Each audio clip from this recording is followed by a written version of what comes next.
अस्सलामुअलैकुम। तो आज की इस वीडियो में हम जो है ड्यूलेन के हवाले से बात करें। जो इसका फार्मूला है ड्यूलोक्सिटिन, इसके uses, side effect, doses, contraindication और वार्निंग के हवाले से बात करेंगे। आई होप कि इस वीडियो से आपको काफ़ी ज़्यादा इन्फॉर्मेशन मिलेगी। सबसे पहले हम बॉक्स के हवाले से बात कर लेते हैं। ड्यूलेन जो इसका जिसका फार्मूला है ड्यूलोक्सिटिन, ये 20 mg और 30 mg कैप्सूल में अवेलेबल होती है। और इसके एक बॉक्स में जो है एक ही स्ट्रिप वगैरह होती है, मतलब कि एक बॉक्स में जो है 10 कैप्सूल वगैरह अवेलेबल होती है। और अगर हम इसकी कंपनी के हवाले से बात करें तो ये काफ़ी अच्छी कंपनी जो है, ये हिल्टन की बनाई गई जो है मेडिसिन है।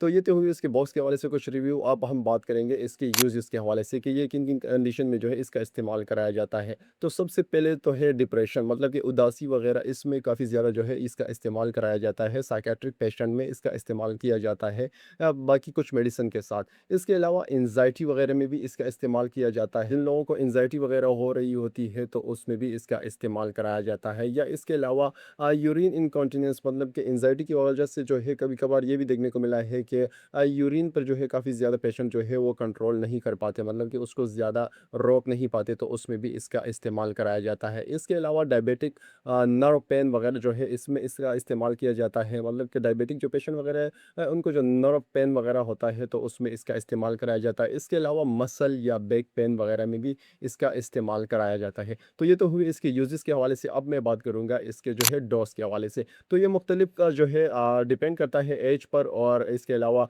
कंडीशन पे डिपेंड करता है। तो अगर आप डॉक्टर की प्रिस्क्राइब के मुताबिक ही इसका इस्तेमाल करें, मतलब जो डॉक्टर की नुस्खे के मुताबिक इसका इस्तेमाल करें तो काफ़ी बेहतर है। अदरवाइज़ जो है ये दिन में एक कैप्सूल इस्तेमाल कराई जाती है। लेकिन बार बार कह रहा हूँ कि आप डॉक्टर के प्रिस्क्रिप्शन के मुताबिक इसका इस्तेमाल करें, क्योंकि ये आपको काफ़ी ज़्यादा फ़ायदा भी दे सकती है और नुकसान भी दे सकती है अगर आपने ओवरडोज इसका यूज़ कर लिया।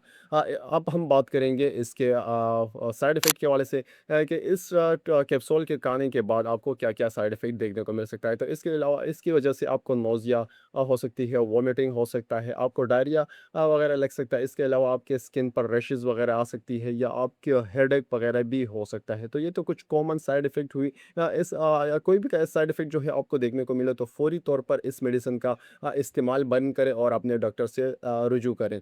तो ये तो हुई इसके साइड इफ़ेक्ट। अब हम बात करेंगे कॉन्ट्रा इंडिकेशन के हवाले से।